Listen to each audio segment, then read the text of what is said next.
you'll give me just a minute, I would really like to share my story with you. I grew up in a small town in Louisiana. And when I say small, I mean like 310 people. There wasn't a word at that time for trans. You're either gay or you're a drag queen. And none of those fit. None of those really fit how I felt, who I was. So as any small town person would do, I went to church 4 days a week. I was the head of my youth group. And my pastor gave a particularly fiery speech about queer people and how they were just scum of the earth.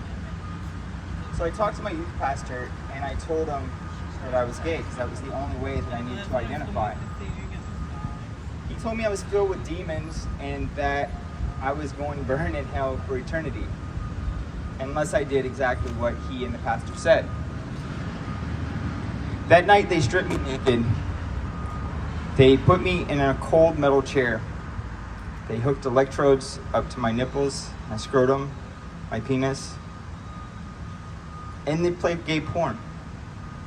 And if I became excited, they would shock me to the point where I had foam coming out of my mouth. They did this 3 days a week, 3 hours at a time. After 4 months, I couldn't take anymore. I said, if this is what God is, I don't want any of it. I had scars on me today from the burns that they left, and I have to explain that to my sexual partners before they see it. I was almost 17 when my first boyfriend of 6 years passed away. My mother, who was a great lesbian woman, got me into modeling. I moved to New York City and signed with Calvin Klein almost immediately. I modeled with him for 3 years. I was sent to Chicago in 1999 to do a photo shoot. When I got there, the guy that had hired me through my agency tried to rape me. He stabbed me, he beat me, he tore my clothes off with his fingers. My skin was underneath his fingernails. I fought back and he died. I called the police and the police come and arrested me, took me to jail. And it didn't matter that the guy had been to prison 4 times for rape and I had never even had a parking ticket. I was another queer person off the street and they sent me away for 23 years for fighting for my life. I can't begin to tell you the violence and the horror that a trans person experiences in prison. You're ostracized because if people talk to you, then they are also some sort of LGBTQ family. I was raped. I was beaten. I had my cheekbone broken because a guy was interested in me and I didn't want him back. There was always fear of who was going to move in the room with you. Were they going to beat you up when the door locked? Were they going to rape you? Were they going to treat you like a human being? For years, I went through this horror. And then my mom said, when are you going to bloom? When are you going to live? So I started college. I worked all the way through my master's while I was in prison. Started a meditation class. I was ordained in the Buddhist faith. I sat hospice.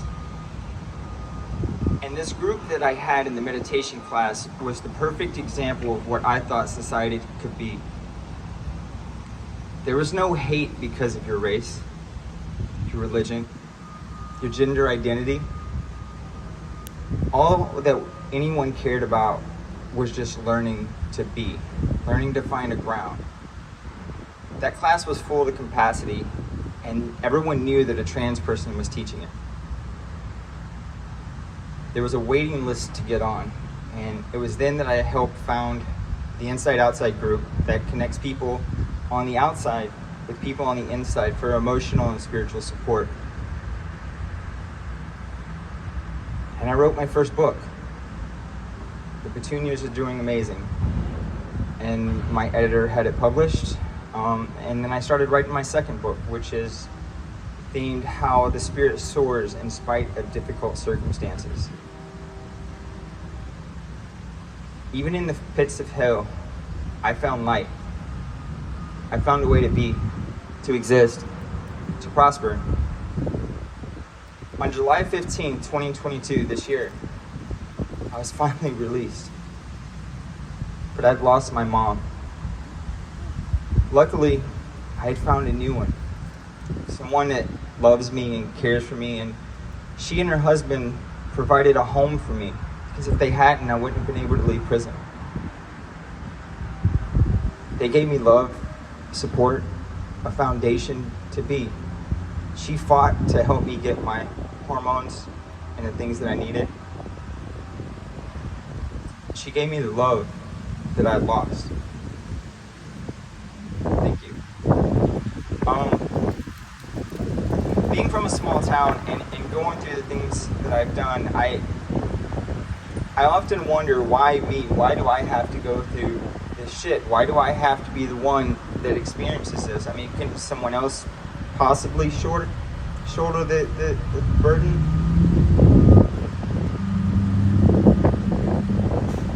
I show my scars. I show my hurt, my pain, the things that I've been through, to try to open up and show people that there was a way. My editor and friend Yaku-san asked me, she says, why? Why do you show your hurt? Why do you show your pain? Why do you expose every single scar that you have so that people can see?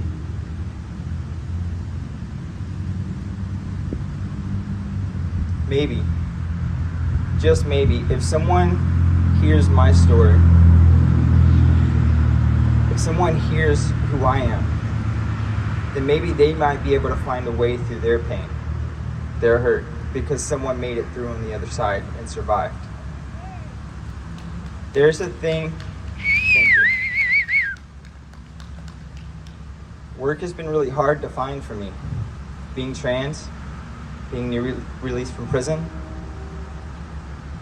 But I started working at the 6th Street Cafe, serving. And I met a guy named Derek, who was the store manager for Walgreens. He fought with corporate just so that I can have my job. He's grooming me to become a manager and work in the pharmacy, to be licensed. See, people, I can deal with person-to-person hate, transphobia. They're not the people that took 23 years of my life away.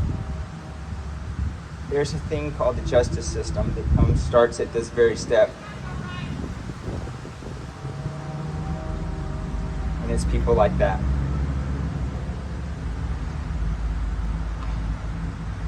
There's labels that we put on people. Gay, straight, Christian, Muslim. Whatever label or category that I'm victim of putting people in, it's a way to separate us. It's a way to keep us divided. But if people saw that trans people are just people trying to live their lives, not trying to be something I'm not.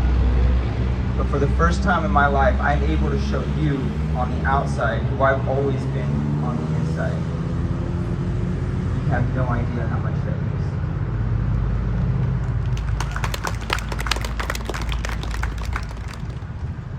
My name is Shay. You can find me on Instagram, ShayBennett22. If you have any questions, if you want to talk, if you need someone to hear you, I'm there. Thank you for your time. And this is my book, Amazing Petunias. The petunias are doing amazing. We have a few copies here if you guys would like it. If you want to go to the website, amazingpetunias.com. Thank you.